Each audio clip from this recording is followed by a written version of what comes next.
All right, Justin. Well, this is at the Dominance MMA Management press conference. It's a little bit of a unique deal, and you said something that I wanted to get you to open up a little bit more on. Is when everyone was sort of talking about why they were here and what this was for. You said that this was the first time you've been around so many fighters, and that when you guys need to talk about things and maybe get together on some things, that now it can happen. What did you mean by that? I mean, it's not something. It's just.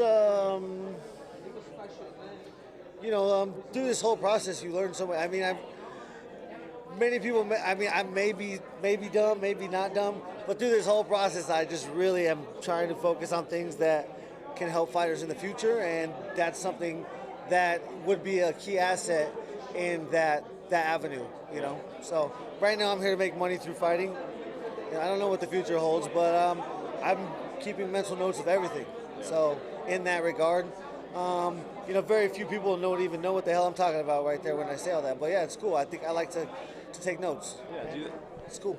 Do you think that that's something that's been lacking in this sport, that maybe the fighters have been reluctant to sort of get on the same page? I'm not sure. I think right now with what I do and fighting someone like Khabib, the best guy, 27, 28-0 in the world, it really, really requires all of my focus. So, like I said, those are just mental notes for now, and I really haven't elaborated to myself, much less to something in an interview. So I don't know. It's just a thought I threw out there. They said when I put on that spot, it's like I don't ever, even if I don't want to tell the truth, it's just like truth just fucking goes, and I can't stop it. That's why people like you, man. It's the stupidest. I hate it, dude. I hate it. So like they gave me the mic to say something about Ali, and right away I was like, this is the best thing about this is the fact that he can bring this many fighters. And if I ever wanted to attack that avenue, this would be the most effective way through that man right there. So I think that will be his most crucial asset to me in the future.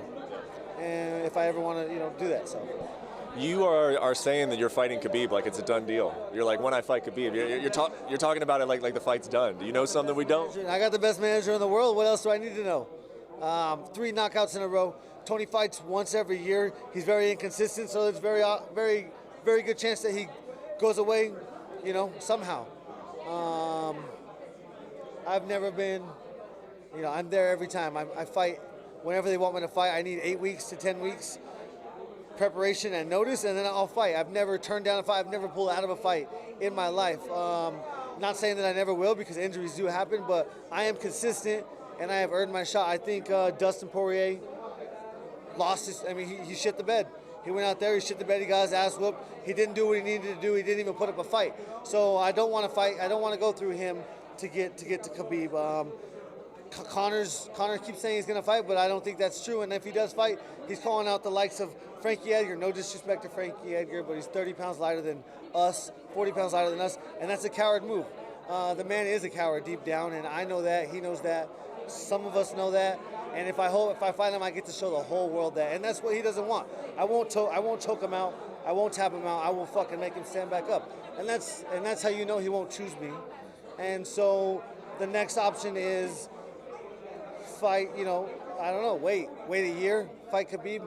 So yeah, that's just, I'm putting it all on my manager, because he's the best manager in the world. I don't wish any ill will on Tony, but by chance he goes away, I'm ready to go in February or March when Khabib's ready. I'm on the same timeline right now as the best man in the world, and coming off 3 huge knockouts. No one's ever finished Cowboy Cerrone. I knocked him out in the first round. Edson Barboza knocked him out first round, out cold.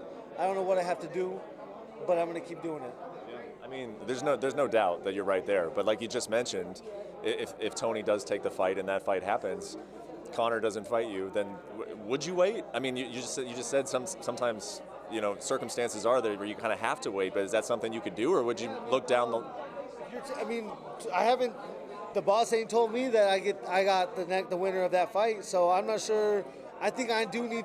I'm okay with solidifying my spot as that too. So if I need to fight Poirier in the future after Conor, I refuse to fight Poirier and let Conor fight anybody and jump over me. If I'm gonna fight Poirier, you're gonna fucking guarantee me that I'm gonna fight the winner of Tony and Khabib, and then I'll fight him, or I'll fight anybody I need to with that promise. But I'm not willing to do this again. I'm not gonna do this again. I'm not getting younger. And fuck that. I got 3 knockouts in a row, so I'm not gonna sit here. You're not gonna stick it up my ass this time. I'm gonna fight going to be Khabib. If Khabib gets hurt, I'll fight Tony for the interim shot. That also solidifies my next shot at Khabib. I need Khabib. He has 2 or 3 fights left. He's publicly stated that numerous times, and I have to be one of those.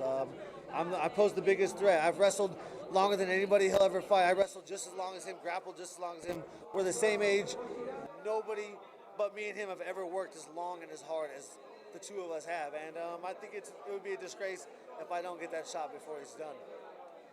You posted a screenshot of a pretty phenomenal DM that you sent McGregor. You said that was after I knocked out you needed that Barboza. chaos in your life. That was after I knocked out Barboza. He was talking about fighting then, just like he's talking about fighting now.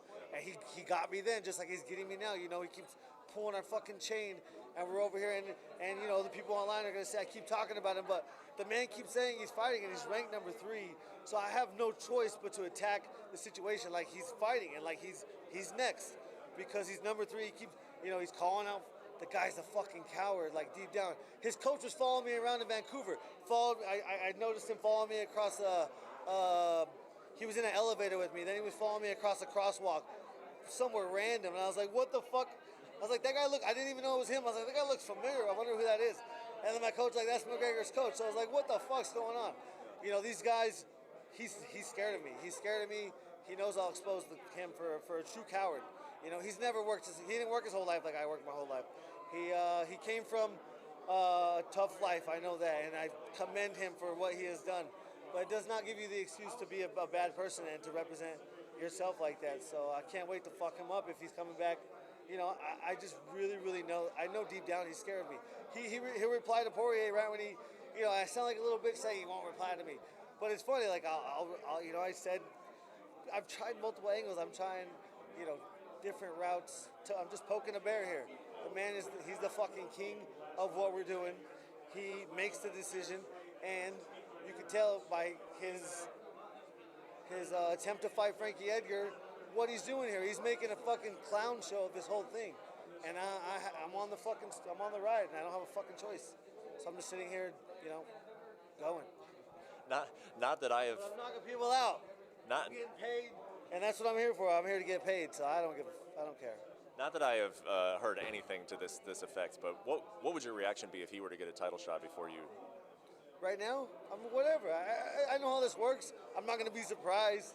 You know how this works. You've been around the UFC longer than I have. I've only been here for like 2.5 years now, so I'm just learning the process. Like I said, mental notes. All I can do is learn firsthand experiences. You hear so many things from so many other people about how it's supposed to work, how it works. There's no rhyme or reason how anything in this fucking industry works. So I'm going to keep knocking people out and keep getting paid to fight. And keep, when I have the ability to go to war for myself, I'm going to go to war for myself, business-wise. And when I step in the octagon is the most pure experience for me. There's no one in this whole room right here that is as comfortable as me in there. They will all, you can fake it till you make it, but I honestly, I mean, I'm as willing to die as anyone that's ever stepped in there. So I really don't care. I just want to keep knocking people, but I want to be the best in the world. I got to fight Khabib. I got to find a way for that to happen. So I'm going to keep saying I want to fight Khabib. Last question, it goes back to your last fight. It was a spectacular knockout, obviously, but we all know that you really liked Cowboy Cerrone, and you told me before the fight that was the first time you really fought a friend. Did it take away from the moment at all, or was it still as enjoyable as all the other ones, the knockout? Oh, it felt fantastic.